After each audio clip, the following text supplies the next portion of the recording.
মুকলি আকাশৰ তললৈ আহিল ট্ৰেডিং কেলেংকাৰীত জড়িত মনালিসা দাস। ডিবি ষ্টকৰ সৈতে জড়িত আছিল মনালিসা দাস।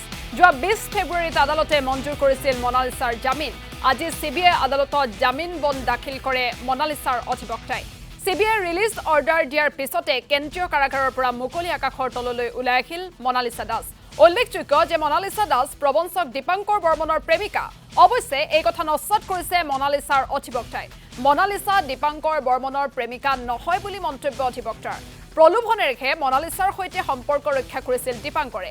দীপাংকৰৰ কেলেংকাৰীৰ সৈতে মনালিসা জড়িত নাছিল বুলি মন্তব্য।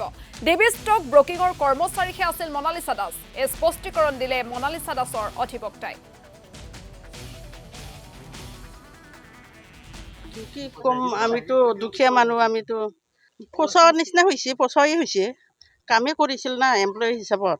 আমি চবেতো মা বাপেকে ল'ৰা ছোৱালী ভালটো বিচাৰে। কি কম, আমিতো দুখীয়া মানুহ, আমিতো ফচাৰ নিচিনা হৈছে, ফচাই হৈছে।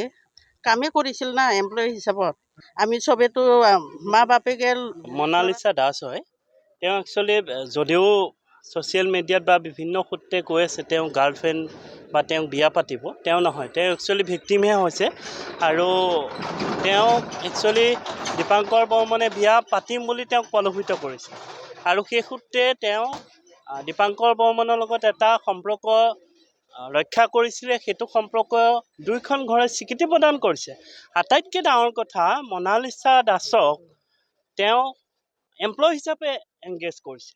গতিকে মনালিসা দাসে এই সম্পৰ্কত যে চিটিং ফাণ্ডৰ লগত তেওঁ কোনো ধৰণৰ ফাইনেন্সিয়েল স্কেমত জড়িত নহয়। গতিকে অনাৰেবল কোৰ্টত আমি এইটো কথা এপ্ৰ'চ কৰিছোঁ।